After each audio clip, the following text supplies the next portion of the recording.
Hello guys, this is Jun Areia. I'm an artist producer and filmmaker based in Seoul, South Korea. I mainly film Korean pop music videos and fashion. I have started filming some of my projects with the new Blackmagic Pocket Cinema Camera 4K. On the previous video I talked about the camera form factor. This time I will show you the camera menu, and while we're going through each of the options, I will give you my insights and best practices on each function.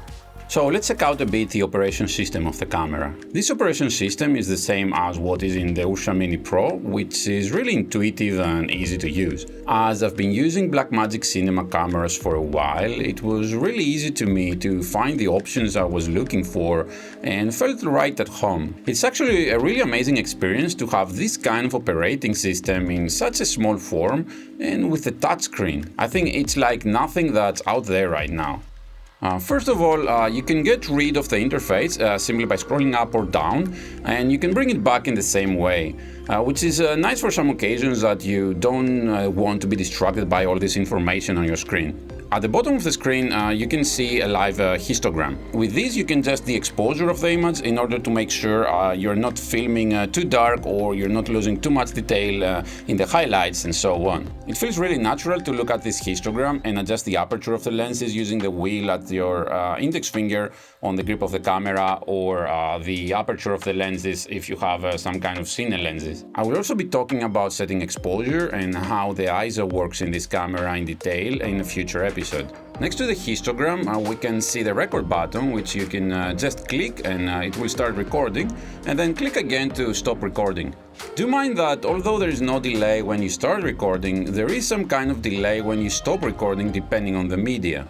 I got this happening with this SD card, for example, but it doesn't happen with the SSD. In other case, when it does happen, it happens both with using the interface here or even when using the physical recording buttons. So you might be a little careful because you might think, okay, I didn't press it properly, that's why it's not stopping. And then you will press it again and actually initiate a new recording. This is more obvious when you're using the touchscreen because there is no physical response from the interface like there is when you're pressing the physical button. This record button will turn into a blinking exclamation mark when you're trying to record something that requires higher bandwidth than your current media allows and you're dropping frames. Next to the recording button, there is an indicator for the card slots. Slot number 1 is the CFast card slot. Slot number 2 is the SD card slot. When you connect an SSD though, it takes the place of the SD card at slot number 2. When you take it off, the system goes back to the SD card. When you insert a media, it will tell you how much remaining time there is depending on your current recording settings. For example, in this 120GB SunExtreme Pro SD card, I can record 4K DNG RAW 4:1 at 24 frames per second for 21 minutes. Or I can switch to something like ProRes Proxy HD and get 440 minutes. In fact, I can record 28 hours of footage at this quality when I connect this external SSD on. When you click on any of these slot indicators, it brings you this little menu. This is the place where you can check out whether your media is empty or it already has some data in, and you can actually format the card in camera either in OS Extended for Apple computers or exFAT for both Windows and Apple computers. When you're formatting, you can actually choose the real number, and that affects the file names in case you have a very complex project with many cameras and a lot of media to manage around. It takes about 10 seconds to format this card, and I could format my SSD as well in about the same time. Next, there is the audio indicators, where you can see the audio levels that the microphones receive currently. You can see them moving as I'm talking actually. Clicking on it will bring this little menu where you can adjust the gain for each of the microphone channels as well as the speakers. We will see later that you're able to connect any audio input or microphone of this camera to an audio channel. All these settings here are also available later on in the main menu of the camera. Starting from the top right corner, you can actually see the battery indicator. When you click it, it just changes from showing you the graphical representation of the remaining battery level or the actual percentage or voltage. Then we have the color controls.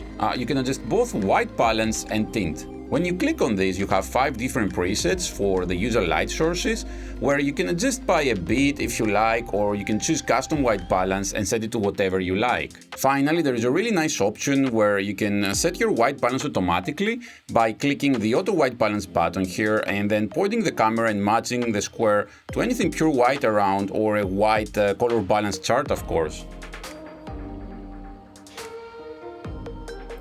When you are shooting in RAW, of course, white balance and tint are just metadata and you can change them as you like. The only way these parameters here affect the final RAW file is at what initial state the file will be when you open it up for editing.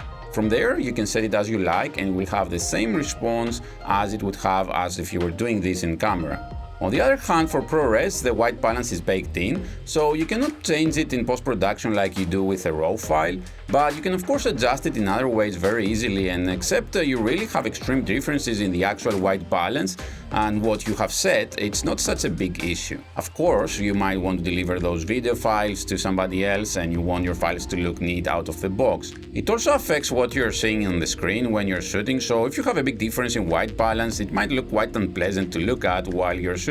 So it's a good practice to roughly set the white balance and tint no matter if you're filming in RAW or ProRes. Next to that, there is the ISO. This camera has a dual native ISO. In order to understand in depth what this means, you have to understand how cinema camera sensors work to begin with. In fact, given a camera with a single native ISO, no matter how you change the ISO, nothing happens at the sensor level. The sensor does not become more or less sensitive or receives less or more light. It receives the exact same amount of light and the data is identical. It's what happens to this data after that, and in the case of RAW, nothing happens on the data actually.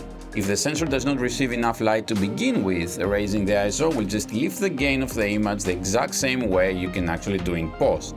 This is a bit different in many stills cameras where there is analog gain applied between the different ISOs, but in cinema cameras and particularly in this one, this is not the case. All that of course is when talking about RAW, because if you're filming ProRes, the adjustments made when changing the ISO are permanently saved in the data of course. So the camera having two native ISOs, it means that some ISO values are handled by the lower native ISO and some are handled by the high ISO. It's like you have two different sensors in the camera, one that performs better in daytime and well-lit scenarios, and one that performs better in low light. The two native values for this camera are 400 and 3200, with the high ISO having slightly less dynamic range. The changeover happens at ISO 1250, which is where the high ISO kicks in. There is also something very interesting happening from ISO 8000 up to ISO 25600, which is the highest ISO that this camera can do.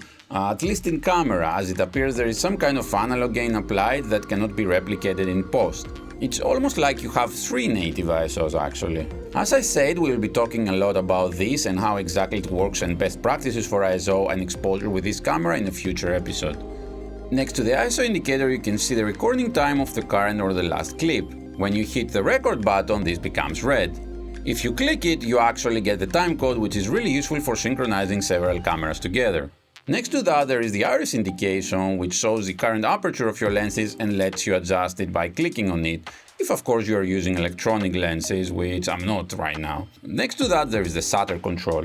You can change this to be either in shutter angle, which is traditionally for cinema cameras, or shutter speed like on stills cameras. In both cases it does exactly the same thing. Personally, I think the shutter angle is much easier and better to work with, and I think the only reason they have the option to change to shutter speed is so people that are coming from stills cameras feel more comfortable. The shutter in general is the adjustment for the amount of time the sensor will be receiving light for in every frame you film. The more the time the sensor receives light, the brighter the image, but also the motion becomes more blurry. In older film cameras, that was actually a physical thing. Here is emulated in different ways. I will also be talking more about the shutter in a future video that I will be talking about exposure.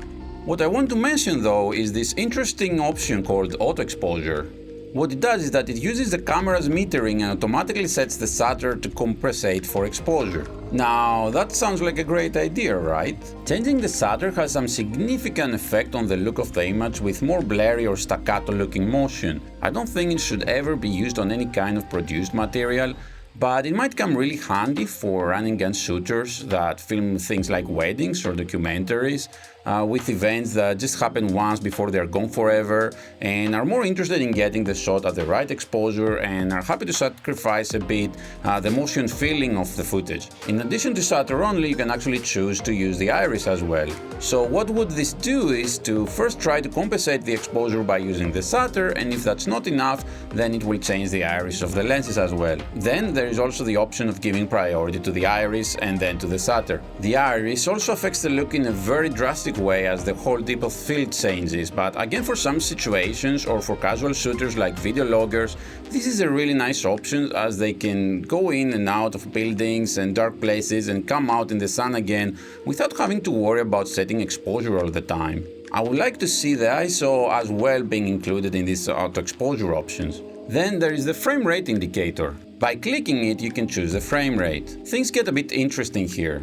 If you're coming from something like the Ursa Mini Pro or a Red or Areia camera, you will already know about the difference between project frame rate and off-speed frame rate. The project frame rate is the frame rate of your final deliverable. If you're shooting a feature film or a music video, for example, this is usually 24 frames per second. If you're shooting something like a live event, this would usually be 30 frames per second. You can choose up to 60 frames as a project frame rate that gives this super smooth motion feeling that's not desirable for more cinematic looking projects, but might be something useful for things like sports or nature. When you import these videos for editing, the software will recognize the video as whatever project frame rate you set here. The values for the project frame rate are pretty standard to cover all formats and standards between different countries, with options such as 24, 25, 30, 50, 60, and all the usual little offsets of those. This is not how you're supposed to be doing slow motion in this camera though.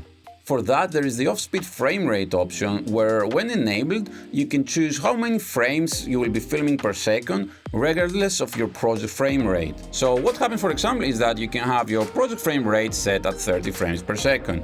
Then you can have your off-speed frame rate at 60 frames per second. This means that for every second of real-time passing, the camera will be saving 2 seconds of 30 frames per second footage. So I actually started recording at this scenario, and you can see how the time goes 2 times faster. When you import that in your editing software, it will be recognized as 30 frames per second video, and when played back, it will have half the speed. You can see why this is a really elegant way to do things. In stills cameras, for example, when you want to do slow motion, you have to change to 60 frames per second, and that will write a video file that is 60 frames per second. When you import it in your editing software, you have to specifically tell it to conform it at whatever frame rate your project is at, and that's how you get slow motion. It can get complicated with projects where you're switching between normal speed and slow motion. With this camera though, you don't need to do all that, and that's exactly where the high frame rate button comes in. When pressed, the camera automatically switches to whatever slow motion you would like to have without changing the project frame rate. So when you import the files in your editing software, they will all be at the same frame rate, just the ones you film in slow motion will be in slow motion. You can actually set the off-speed to anything between 5 frames per second up to 60 frames per second when in 4K, and anything between 5 frames per second up to 120 frames per second when you're using what is called the windowed mode, which is using a smaller part of the sensor in order to achieve the higher refresh mode that is required for higher frame rates. This is totally normal for any camera system in the world, and that's how higher frame rates are achieved. An easy way to visualize how this works is thinking there is a guy painting the pixels of the camera, and on every frame he has to run from the one side to the other trying to paint all the pixels. At the next frame the pixels reset and he has to paint them all over again. In this camera he can do that up to 60 times per second. By using a smaller part of the sensor though, the distance he has to run is smaller, so he can do it more times, in this case up to 120. I would also like to mention that the shutter is also automatically updated when you're enabling the off-speed recording to match whatever feel you had when you were filming at normal speed, and you don't need to specifically keep track on it. And this is where using shutter angle instead makes much more sense, and it's much easier.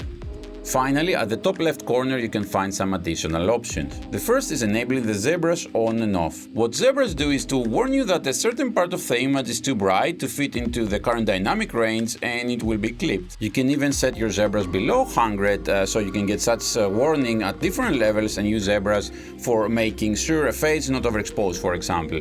Good images do not necessarily come out by making sure nothing is clipped, but rather from making sure the most important parts of the image are well exposed, even if you lose some information on the highlights or the shadows. So having some zebras on your image could be totally normal in many cases. In the next option, you can turn on and off the focus picking and adjust how bold it will be.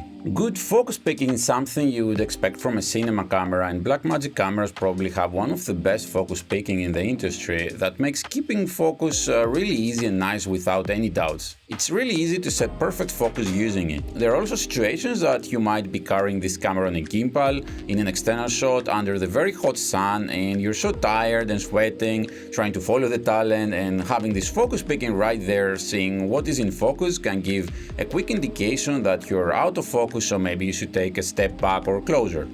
The next option is the aspect guides. Turning this on can be really helpful when you're shooting in different aspect ratios, like the anamorphic modes with the black bars or 4:3. This does not result into footage with black bars on top or the sides. This is only a tool to help you frame your shot nicely for the delivery format. Next, you can enable some things like the thirds if you need assistance with your framing, or you want a cross or dot in the center, which is really useful if you're trying to film, for example, a chart, or you're trying to frame your shot very precisely during tests with different lenses and so on.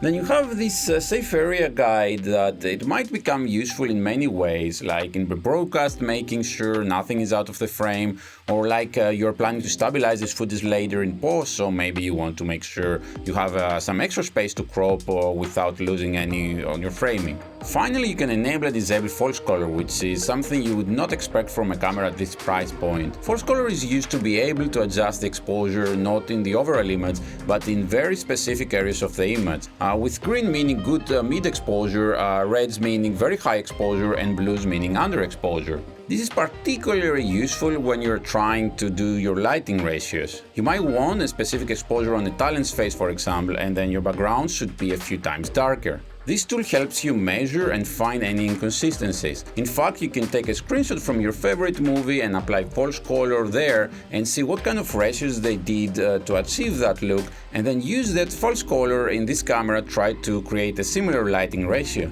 Really nice. Finally, you can see this little LUT indication here, which means what you're currently seeing is not the original image, but rather the one that has some color and contrast settings applied. This is normally for monitoring purposes only, and your videos are saved in log, so you can have the maximum information in post-production. But when you record in ProRes, you can actually choose to record the image with that LUT applied on, which is really fantastic for jobs with a very quick turnover time, or if you're filming casually like your vacation and you just don't want to do any post-production and you like something that comes out pretty out of the camera. In this case, the LUT indication disappears from the top right corner and appears in red color next to the record button. Remember that any of these options can be actually attached to the function buttons above. So for example, I have the false color right here on the first button and turning the LUT on and off in the second button, then the focus picking on the third one. As we will see, all these are fully customizable. By dragging your finger towards the center, you get a different screen. Here you can actually set some really nice metadata for your current shot as well for the whole project. You can set the project name, the director and operator name, as well as the camera number via this nice keyboard that comes up. Then on the Clips tab, you can set the reel, scene and take. You can actually mark the last take as a good take and put some information in, like if it was shot in an interior and exterior environment, and if it was day or night. Last, there is this lens data. This will of course be filled automatically if you have electronic lenses, but in the case of manual lenses you will have to fill them on your own along with any filter you have used. All this might seem way too detailed and a complete overkill for the casual shooter, but it's something really great and almost mandatory for higher budget and more organized shots. It's pretty much a digital slate, and it's not just useful for the sake of organization. It also helps a lot the person that offloads and manages the data, and ultimately it also helps the editor as well. Pressing the playback button allows you to preview whatever we have filmed already. The interface is really simple and you can skip to whatever part of the clip you like, and you can enable looping on and off. An interesting point here is that you will only be able to see the clips that you recorded at the current project frame rate and codec you are filming at. This means that if you currently have any flavor of RAW selected and you have ProRes clips filmed as well in the same media, you will not be able to preview them here unless you change to ProRes codec. With any flavor of RAW selected, you can watch any RAW clip. With any ProRes flavor selected, you can also watch all of the ProRes clips. At the same time, only the clips of your project frame rate will appear here. So let's say you have filmed some clips at 30 frames per second, but now you are filming at 24 frames per second. When you hit the play button, only the clips that were at 24 frames per second will appear. Of course, this is the project frame rate, so when you're filming slow motion, the clips will appear here normally, even if they were filmed at 60 frames per second, and they will actually play back in slow motion, which is really great. The reason for hiding the rest of the clips in playback is because usually in professional environments you would never change between RAW and ProRes and project frame rates like that. So the camera assumes that you prefer to see the files of the format that you're currently shooting and hides any other irrelevant shots that might be in the media. Now, this is something that you have to remember, as it could be quite a shock when your shots are suddenly not there. Well, they are there, just you have to choose the same codec and project frame rate for them to appear. Also, while on the topic, do mind there is no way to delete files in camera, and that's done by design. You cannot do such a thing in any serious professional cinema camera, and there are two good reasons for that. One is technical and the other is practical. The technical reason is that as you start deleting little files here and there, it creates little gaps in the media that in their turn lead to some large inefficiencies and complexities. Let's say you had 10 clips and you decide to delete 3 of those clips in a random position within these 10 clips. For example, the 2nd, the 5th and the 7th. Then when recording a new video, it will go and fill those gaps. If it's longer than the first clip, it will have to continue to the second gap and so on. Now, in order for this to work, the camera needs to have a very precise file table that says, okay, part of this video is there and another part of the video is there. The problem is when you're writing high bitrate RAW data, this extra little overhead of seeking and trying to find where there is extra space to write and so on can be enough to drop several frames from the media and in general result in poor performance.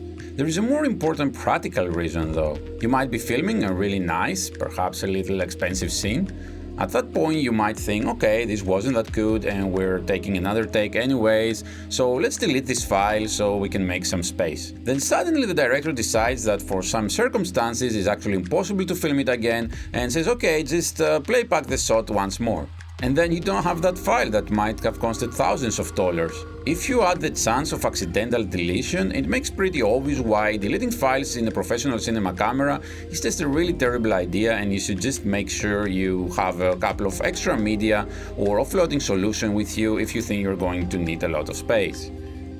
The camera's menu comes up by hitting the menu button. You can immediately see the refined style of the menu with organized, large and easy to read options. There are 6 tabs that contain the total of the options. Each of these tabs can contain a few pages. The first tab contains the recording options. In the first page you can choose the codec, quality and resolution. There are a few combinations of these. Currently there is only Cinema DNG RAW and ProRes, but in a future firmware Blackmagic RAW will also be added to this camera and will appear in this section. At the second page you have a few more options. You can choose the project frame rate and the off-speed recording as explained before in the video. If you want to record more than 60 frames per second, you will have to turn on the Windows sensor options, of course. If you're recording in ProRes, you can actually choose to not film in log, but rather directly in Rec 709 video and extended video. Here is also a very important option of whether the camera should stop recording when the media are not fast enough to support the codec quality and frame rate combination. I highly recommend you have this turned on, since if you turn it off, what will actually happen is that the camera will continue recording, but for every frame it drops it will pretty much start a new recording, resulting into multiple clips. In either case, if the camera drops any frames, you will get the exclamation mark indication on the record button. Finally, you can choose which card you prefer to record on, in case you have both cards in the camera. I'm assuming here that SD card means external SSD as well, in case you have one connected. On the last page of the recording tab, you can set up a video time-lapse, and you can set it to take a frame to anything between 2 frames and 10 minutes. This is a really great tool for taking documentary-style time-lapse videos or those fancy shots with your talent staying still and everything else moving around really fast. In theory, you can do all of those by shooting normal video and making it faster in post, but by enabling time-lapse, you do not have to spend all this data to record hours of footage that you're just going to speed up later in post. There are also the options for some extra sharpening. This is only available to ProRes, as with RAW you can choose the amount of sharpening you want in post. Finally, another option only available to ProRes, of course, is to record a LUT directly on the footage. A LUT is a lookup table, and it's pretty much a color profile, or look if you rather, that color grades the image so it's not this flat log that comes straight out of the raw data. Usually it has some contrast, saturation and color adjustments, and you can make it on your own or download it from some website. In fact, you can film something, color correct it and grade it in Resolve, and then save that look, import it in the camera and use that in the future. The next tab contains the monitoring options. You can set completely separate options for the camera's internal screen and for what's going out through the HDMI. And there are also a few options that apply to both. A clean feed means that none of the options apply and you just see what you're filming in full screen without any information. The only thing that you can keep enabled in this mode is the application of a LUT on your image. You can turn on and off the zebras, the focus assist, any frame guides and grids, the safe area guide, as well as the false color. Each of these can be enabled and disabled directly from the main screen, and we already talked about them and what each of them do previously in the video. On the next page you have the option to turn the status text on and off, which pretty much removes all that information from the screen, something that you can simply do by scrolling up and down. This is different from the clean feed since it still keeps on things like zebras, focus peaking and so on. There is an option to remove the histogram and audio levels indicator in exchange for codec and resolution information. I guess this would be alright if you have an external monitor with its own meters connected on and you don't need things like the histogram on the camera screen. Finally, you can adjust the screen brightness. I usually have this at 100% when filming outside. Here I have it down to 6% since I'm filming with another camera and want it to match the background exposure. When I was outside and I had the screen at 100%, I didn't have any problems really with it, unless it was in a really weird angle on the roniness and I could barely see the monitor. It's still just the camera's monitor we're talking about, and if you're filming outside under the very bright sun all the time, you might consider a sun hood or an external monitor dedicated for shooting in very bright environments. When it comes to the HDMI output, you can turn on and off the same options as the internal monitor, but in the second page you have the option to display different information. I have connected my video assist on the Pocket's HDMI port with the status text enabled. When you have the cinematographer option on, you pretty much see the same information you see on the camera's main screen. But if you change to director, you can see some different information like the reel number, the scene, the take, the camera and operator name, as well as the time code and LUT applied on the image. And you see how that real information I have shown a bit earlier can become really handy in more organized shots. All these are of course information that are important to the director, who shouldn't care about the histogram or the shutter speed or how much time you have remaining on your cards, for example. Finally, there are some monitoring options applicable to both the internal screen and the external one. There are the type of frame guides, guide opacity, where the zebras start to appear, and quite a few options for the focus peaking. You can select the focus color between green, blue, white, black and red. You can select how bold the focus assistance is, and you can actually select whether you want lines or just a peak. The peak just makes the in-focus area bolder and sharper without coloring it, which is a much less intrusive way to peak focus. Do mind that all of these settings also apply to when you're playing your footage back, so if you don't want them during previewing your footage, you will have to disable them or just enable the clean feed temporarily. Finally, you can set the rest of the guides like the grids and safe area guides. As I said before, you can also set all this stuff from the main screen without going into the menus at all, and as you will see, you can actually assign any of these to the function buttons. The next tab is about the audio and the camera. You have two mono audio channels and you have a wide range of options to assign what will be recorded on each of those channels. So you can choose the left or the right of the internal microphones, or you can choose the camera mono, which is a mixdown of those two. Then you can choose the input from the XLR. If it's something like a microphone, you should choose the mic option, and that includes microphones that are phantom powered, an incredible option for a camera at this price point. There is also the XLR line option, which is when you connect things like a guitar, for example, or music through the XLR port that wouldn't need to use the preamp. Like the XLR, there is a line option as well as mic option for the 3.5mm jack port. You can get either the left or the right channel or a mixdown for each of those. Then you can choose what you will have on the second channel. Again, these are just two mono channels which result into one stereo channel, so you will not be able to really record something like a whole band in separate channels in camera. But these are already extremely decent options for a camera in this form. Below you can see of course each of the channels levels, and you can actually see it moving following my voice now as I speak. You can also set the gain for either of the channels, and just to emphasize how well designed the interface is, there is a little magnet that sorts at 50% gain, so it's easy to reset the gain on that level. On the second page you can set the headphone volume, which is what comes out from the 3.5mm output port at the left of the camera, and there is also the speaker volume, which refers to the volume of the camera's internal speaker. Finally, you have a couple of options for when you're using a microphone through the XLR port, and these become available when you select XLR as your input. The next tab is the setup. It's the place that every other option that doesn't really fit into recording, monitoring or audio is located at. So here you can set the date and time, which is quite important to be accurate since your files will be named using this date. You can choose the language, which is just English for now. Then you can choose how the shutter will be represented as an angle or speed. Then there is this flicker-free shutter based on option, and you can choose between 50 and 60 Hz, and I'm guessing that's how the camera can automatically choose what's the best shutter depending on the country you are, as the available shutter options are actually affected by this. You can also enable or disable lens stabilization here, providing you have electronic lenses that support it. Then there is this time code drop frame option, which is for a very specific scenario for 2997 and 5994 frames per second projects. In the next tab you can set up each of your function keys. There are several options to choose from. For example, you can program it to set some parameter to a specific value. That could be the frame rate, lens iris, the white balance, the ISO, or the shutter speed. But you also have it as a toggle function where you can enable and disable things like false color, focus assist, frame guides, display LUT, clean feed, image stabilization, off-speed recording, safe area guide, grid, and zebras. Quite a few options there.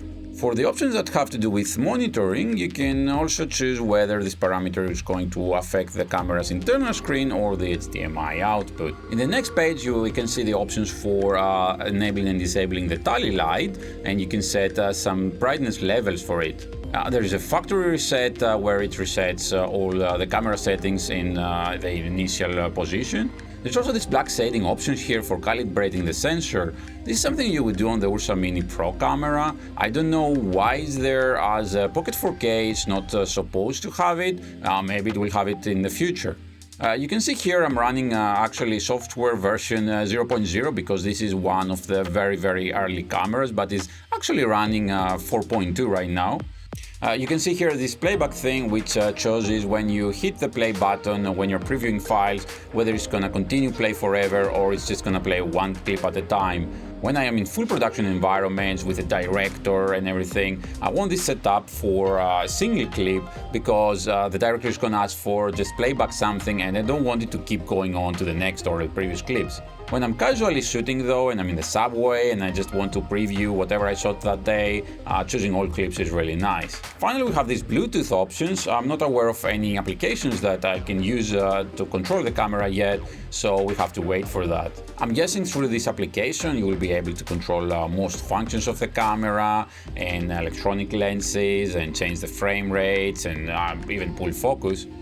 In the next tab you can make presets, which is really nice. Those presets contain the total set of the options and can be actually exported and imported between different cameras via your media. So you might be working on a couple of complex projects at the same time, or you might have some specific type of shot like a music video and then another like a wedding and so on. Each of them you work with different people and you connect different things on the camera like microphones and external monitors, and you don't want to go through all the settings every time and change them and reset them. So you just save a nice preset containing those settings. The great thing is that you can export it and then import it on the second unit as well, so it has the exact same settings.